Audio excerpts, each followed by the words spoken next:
Hello, in front of me I've got threads. In this video I'll show you how to add filter for hidden words.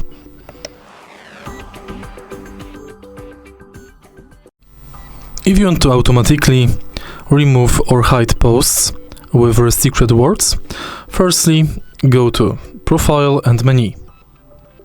Now go to Content Preferences, Hidden Words, and now add filter. Now you can select hide post shared by anyone or profiles you don't follow. Choose how long to hide. In the end, add word.